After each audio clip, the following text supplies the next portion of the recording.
Okay, so we're talking about Christian mysticism, and this week we're talking about St. Augustine, actually one of the first church fathers we're going to talk about in this course. St. Augustine of Hippo, we talked about him on Monday. He was a Berber, ethnically, from North Africa. He was a bit of a philosopher. He played around with various belief systems earlier in his life, Manichaeism, later Greek philosophy in the specific form of Platonism. We talked a little bit about Platonism. Last week we talked about it. We talked about the analogy of the cave that Plato uses in his book Republic. And Augustine was familiar with all that. That was really the world that he swam in, the world that he was familiar with intellectually. It was Platonic, or Platonism.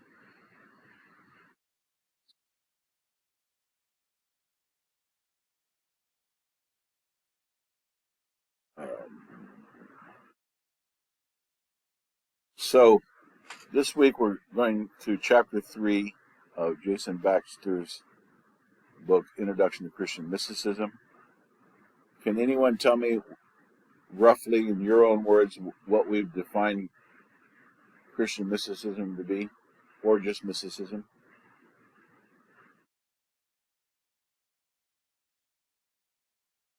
Christian would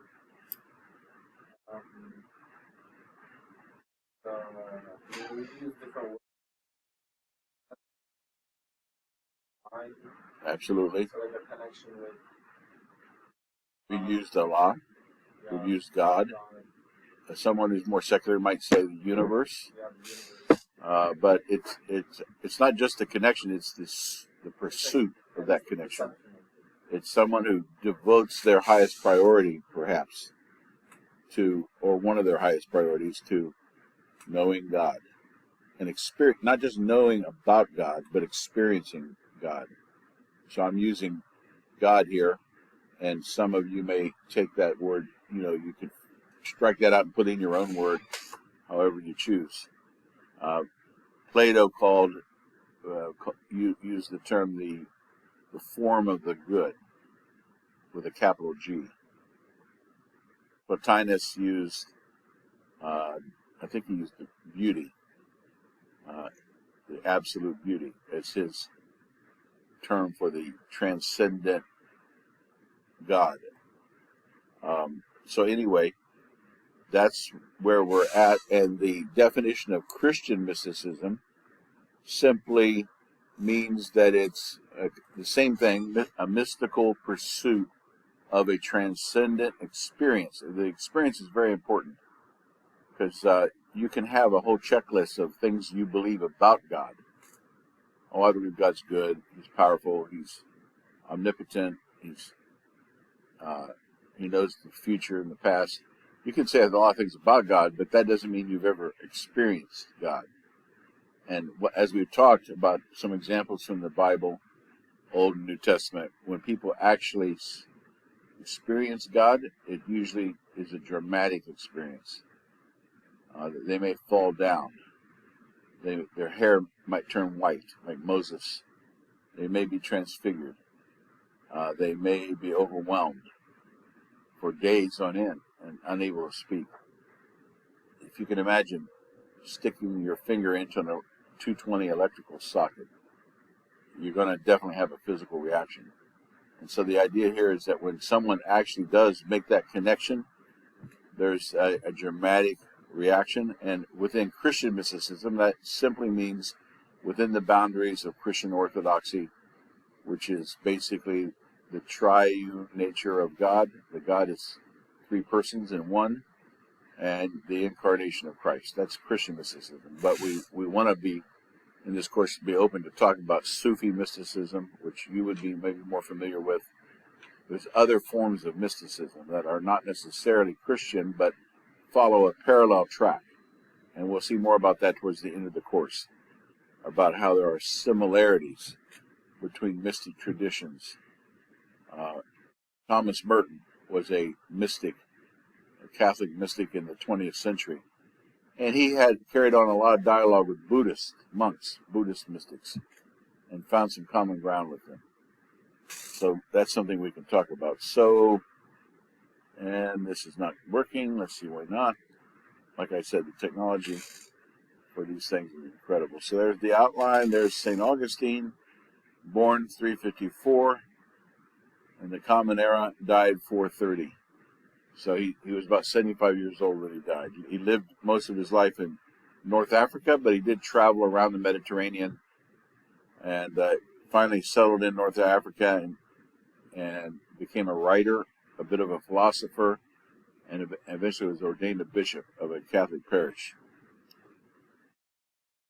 So he agreed with a lot of Plato and Plotinus. I'm not sure which way I've been pronouncing it Plotinus, but I like the way you said Plotinus, so we'll go with that. He agreed with their basic framework of the idea that there's an invisible realm of forms, of ideals, and then there's the physical realm that we can see and touch. But there was an important difference, which we mentioned on Monday. The difference is that for Plato, this transcendent realm was personal, not impersonal. For Plato, the form of the good can be very impersonal, kind of like the bright side or the light side of the Force in Star Wars, the realm of the good. For Plotinus, it was beauty. For Plato, it's a person. It's God. And so, as it says somewhere in the chapter, when you finally come to that ascent into the presence and you look at the form of the good or the form of absolute beauty, you find it as looking back at you. It's a two-way communication, not one way. We also talked a little bit on Monday about the idea of weariness or soul fatigue, restlessness, desolation, that can nudge us to look higher. And this is what was motivating Augustine as a result of his wanderings and his searching intellectually, romantically. He came to a point of weariness or soul fatigue that caused him to look for something more transcendent instead of the things he was looking to for happiness. And this brings us to this idea of wasted activity and depletion. And believe me, I could talk for an hour just about this. Things that I thought were really important when I was in my 30s and my 40s, and I knocked myself out, sometimes neglected myself, neglected my family, trying to pursue these high and lofty goals that when I'm 70, I look back and they really weren't that important. I thought they were important at the time. And so there comes a regret at some point in your life with wasted energy. Did I really need to do that? Was that really all that important? And so he says here, to quote St. Augustine, I bore my soul, all broken and bleeding and loathing to be borne by me, and I could find nowhere to set it down to rest, not in shady groves, nor in mirth and music, nor in perfumed gardens, nor in formal banquets, nor in the delights of bedroom and bed, i.e. romance, which he was quite good at apparently. Not in books nor in poetry could it find peace. I hated all things, and hated the very light itself, and all that was not he was painful and wearisome, save only my tears. In other words, what he's saying here is that he feels like we're born into the world with some kind of dim memory of something and someone that is like home or father or mother, and we forget that place that we come from before we're born, yet our heart is longing to return to the place where we're truly loved. And that's what the author calls this metaphysical forgetfulness. When we forget that Creatures do not have their own beauty, but only a borrowed beauty, a reflection of ultimate beauty. Technical term, Augustinian term, is cupidus, cupidity. Augustine also uses the phrase immoderate inclination, where we are lusting after fame. We want to become a TikTok influencer. We want to have a really hot girlfriend or a great boyfriend, husband, money, really nice home. We want a great Toyota Tundra truck, the latest off the assembly line, and yet we find none of those things satisfy our hearts. That's cupidity, or immoderate inclination. So I chose this picture. I looked quite a while trying to find a picture of desolation, and I couldn't find anything. But this is a picture taken from, it's a picture about Mordor. How many of you know what Mordor is? Anyone know what Mordor is? What is Mordor? From the movie. It's from the movie. It's from the book, actually. The movie's from the book, too. The Lord of the Rings. And Mordor is the home of the evil bad guy in the books and in the movie. And it's utterly desolate, stinking, wasteful, no clean water, hot, belching fires from underground petroleum, if you want to say it that way. It's like a wasteland. And so this is a picture of what he's talking about, the desolation. Yeah, there's one right out the door and around the corner.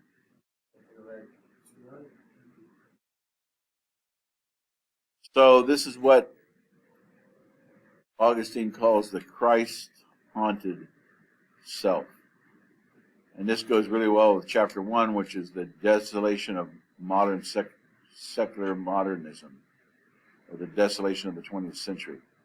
That there's a lot of people running around trying to find happiness and satisfaction and meaning and not finding it. And yet there's this feeling that there is somewhere that we've forgotten. We don't know the way back there, but there's somewhere where we feel home and we feel loved and we feel fulfilled. How do we find that? And the author calls this the Christ-haunted self. Augustine says you'll be cranky and irritable, restless and angry and fragmented. Oh my God, that nails me so well. I'm that way a lot. So I guess I'm Christ-haunted. Cranky and irritable, restless, angry, and fragmented. That describes this semester for me. It's been a rough semester. Bearing around with you your tired, lacerated soul. You seek fulfillment, constantly expecting that it's on the horizon. But you know what the problem with the horizon is? Anybody ever been sailing? I used to sail on a little Hobie Cat out in Biscayne Bay. The problem when you're sailing is you look at the horizon and you say, I want to go over there and see what's on the horizon. But the further you go, the horizon keeps moving backwards and it keeps moving further away from you. You never arrive at the horizon. It's always moving away at the same speed you're moving toward it. Augustine depicts this landscape of desolation, bleak desolation. So Augustine believes that God is hunting us. God is hunting us because he loves us. Soul fatigue is one of the healing instruments of God, who is hunting us even when we're lost. As already noted, Plato and Plotinus is good, or the one, is awe-inspiring, beautiful, and moving, but it's not personal. It's an impersonal ideal.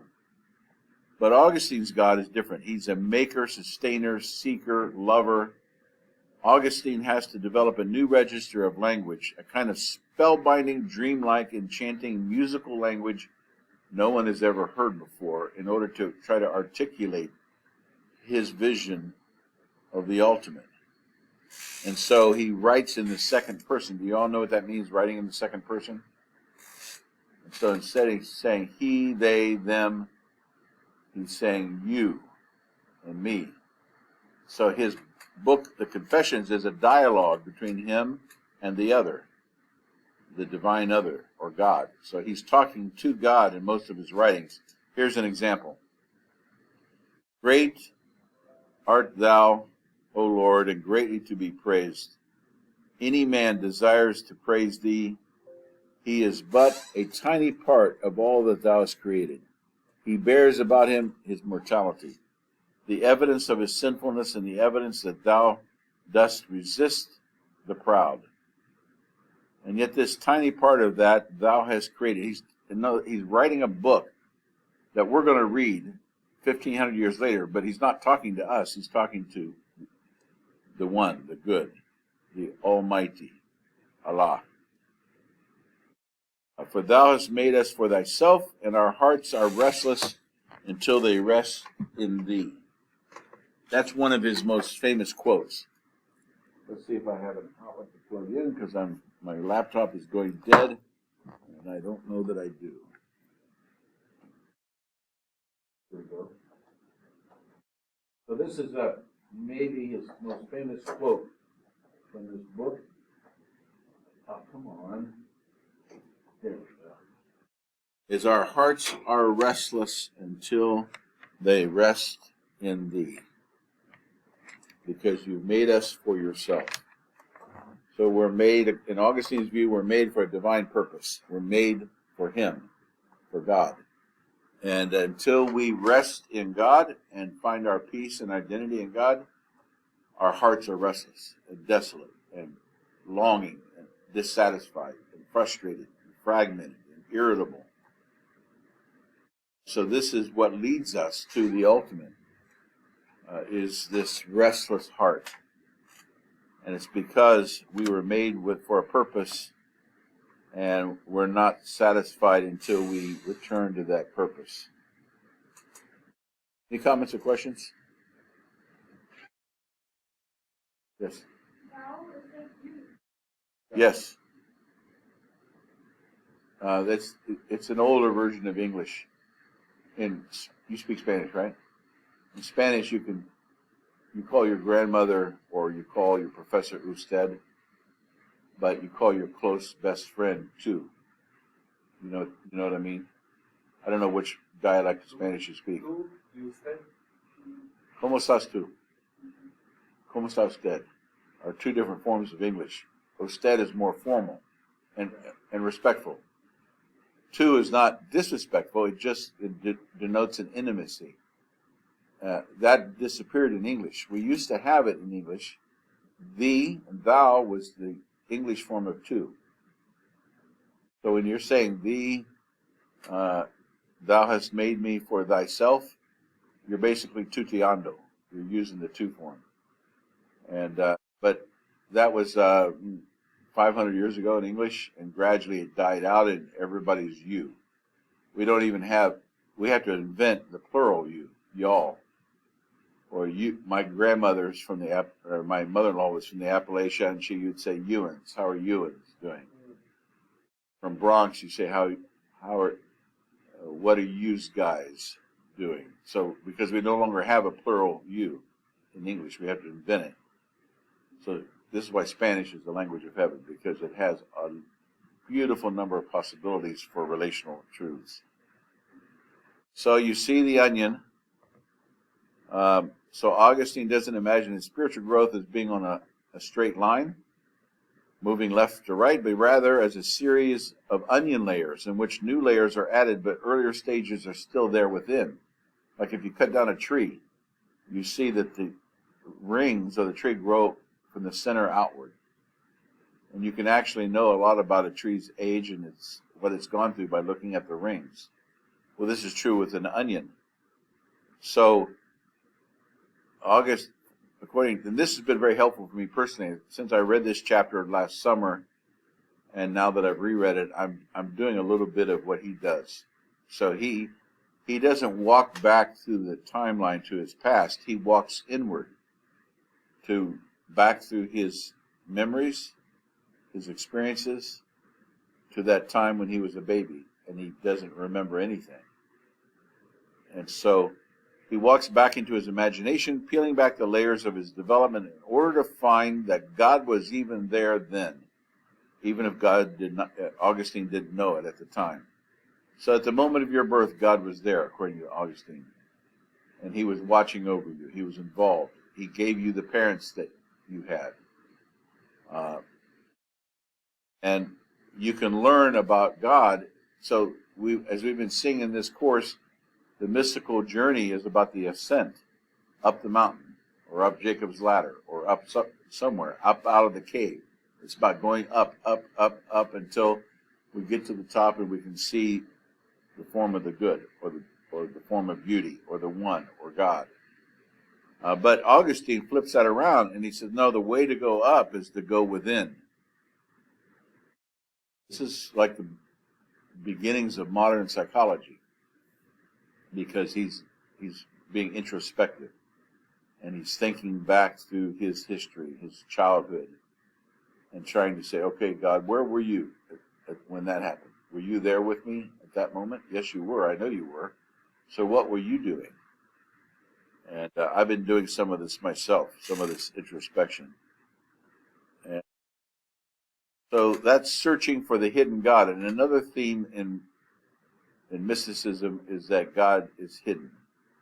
And God's truths are hidden, and they're mysterious. They're not obvious. They're not right out there. Why doesn't God come down? If he exists, why doesn't he come down and, use a neon sign saying, I am God? Why doesn't he do that? Because if he's God, he could, but he chooses not to. He wants to woo people to himself through love and not overwhelm them with his power. And so he's the hidden God, and Augustine's chief purpose is not to relate information, rather he's hunting for the hidden God, hidden within his past life and within his memory. And this brings us to a picture of a baby. I used an actual baby, my newest grandchild, who was born just a couple of weeks ago. Her name is Destiny. My third daughter had not been able to have children, so she adopted Destiny. And so the most dramatic example of our ignorance of God, despite his presence, is infancy. Infants learn to speak. Wait a minute. I went the wrong way. Sorry. Infants learn to speak without being taught how. How do you communicate with a brand new newborn baby? You can see the communication right there, can't you? And I've read psychologists that say that smiling actually creates an emotional bond between people.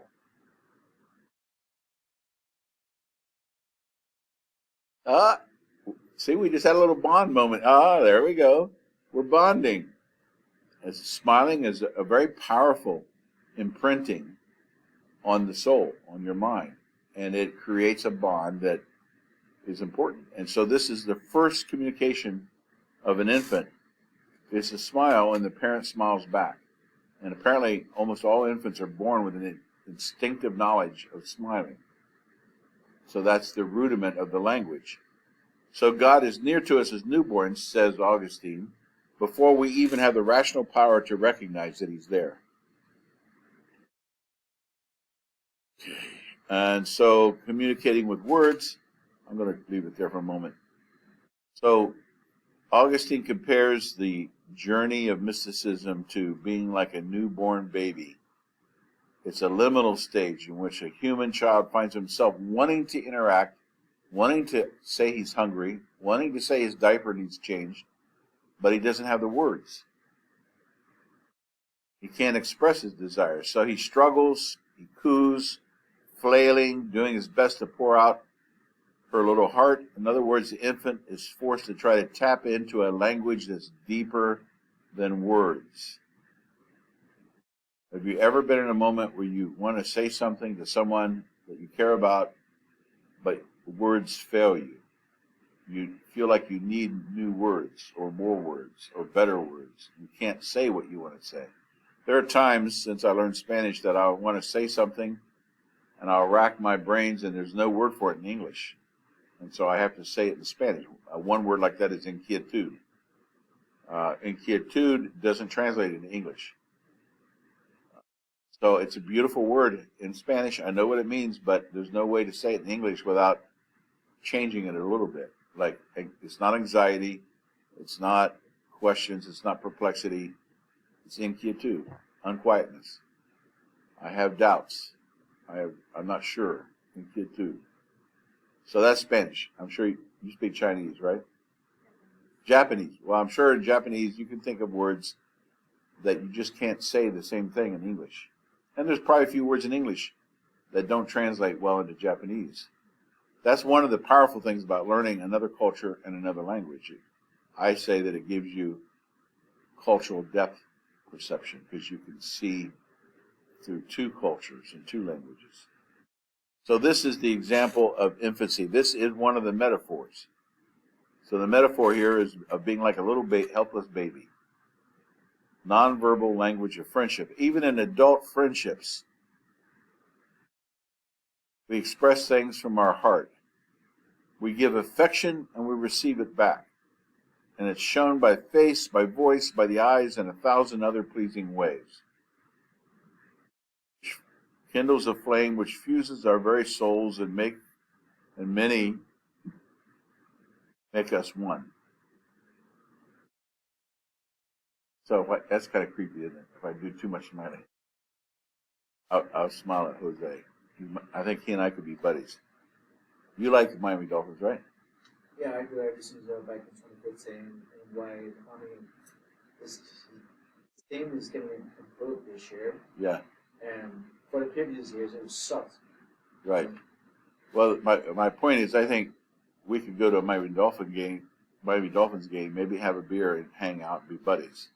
Yes. And there's all kinds of ways that these friendships are formed through common interests, smiling, giving gifts, receiving gifts, sharing personal anecdotes. For Augustine, the effortless language of love, of flashing eyes and beating heart, is most properly the language of prayer. In other words, for Plato or Plotinus, the mystical assent would be a kind of an intellectual assent. But for Augustine, it's very relational. It's friendship. It's love. It could be like a romance, or it could be like a bromance. It could be like you're being with your best friend. This is how Augustine is reframing the understanding of the mystical pursuit of the ultimate transcendent one. He's my friend, which is kind of amazing.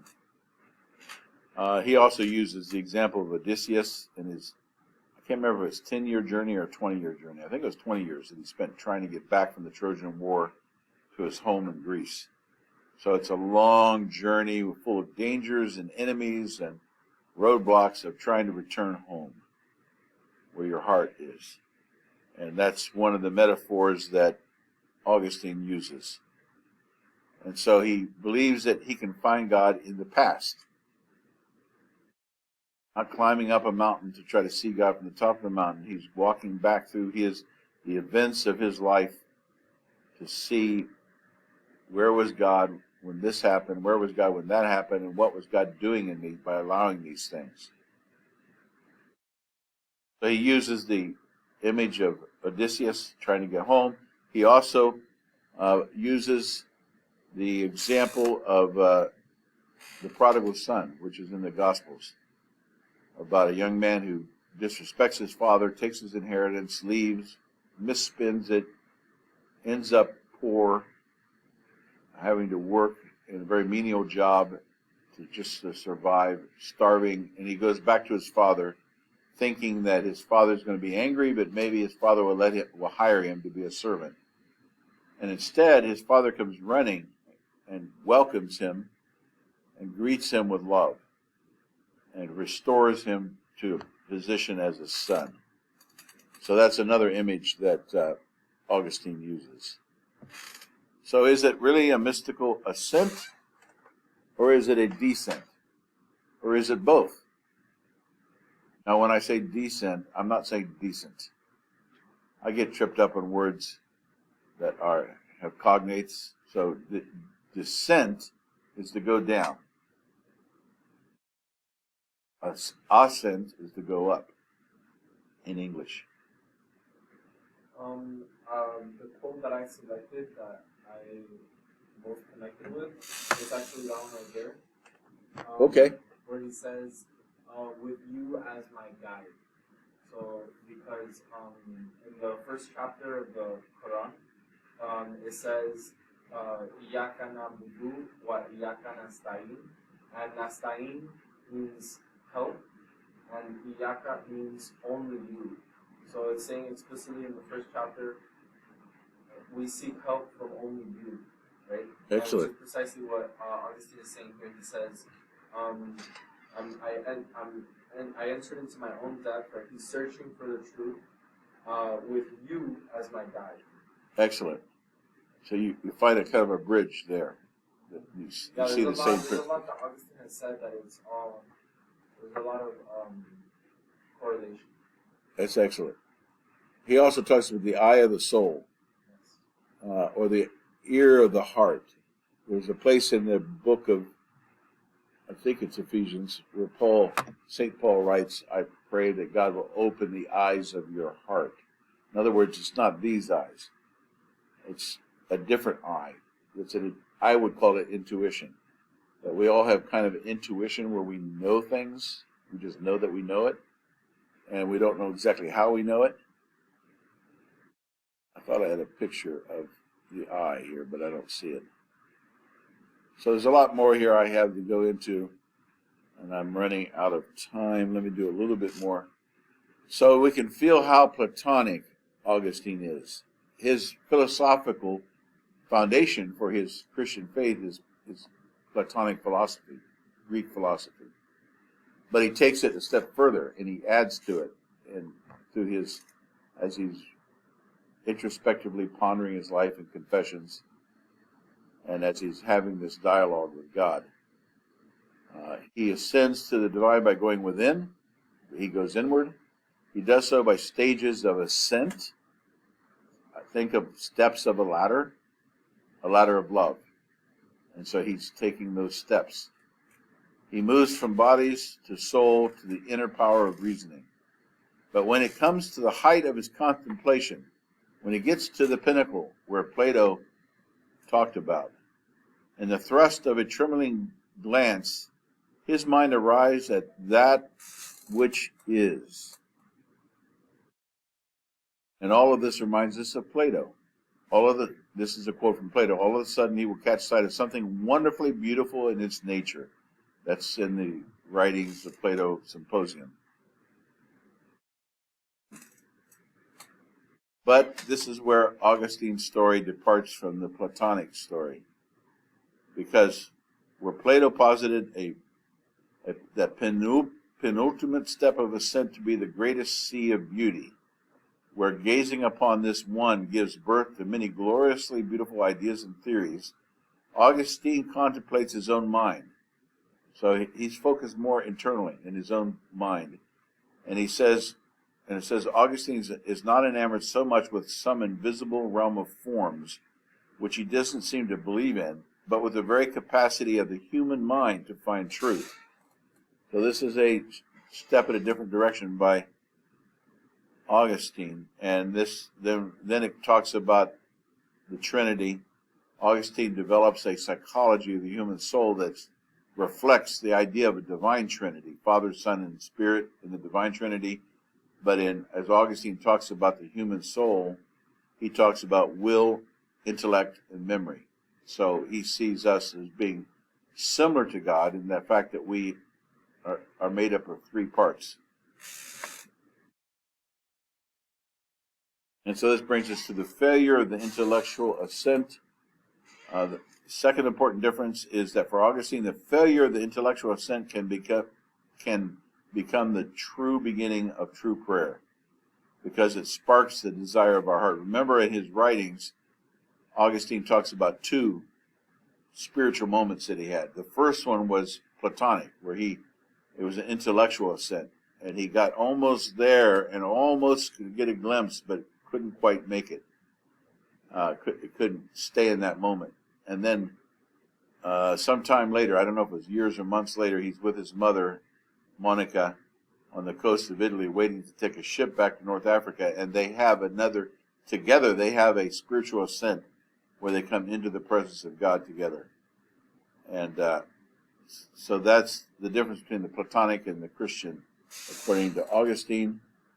The soul's ability to launch itself all the way to God can bring about the birth of longing, a new, effective desire for God. And this brings us to the idea of before you go up, you must go down. And so Augustine's ascent has a new layer of descent. This is where the Platonic ascent breaks down for Augustine. It's a big difference between the Platonist and the Christian. The Platonists do not know anything about descent. And so this brings us to this idea of kenosis, which it means emptying. And it's found in Philippians chapter 2, verse 6. And Paul was writing, he's talking about Christ, and he said, who, though he was in the form of God, did not count equality with God something to be grasped, forcefully grasped. In other words, I'm like God, damn it. No, he didn't grasp it. But he emptied himself. That's the word kenosis, to empty oneself, to let go, to surrender. Taking the form of a servant and being born in the likeness of men and being found in human form, he humbled himself, becoming obedient to the point of death, even death on a cross. And according to some Christian thinking, he went actually down into hell. Can you go back to the last slide? So on kenosis, that it's like taking the form of a servant, and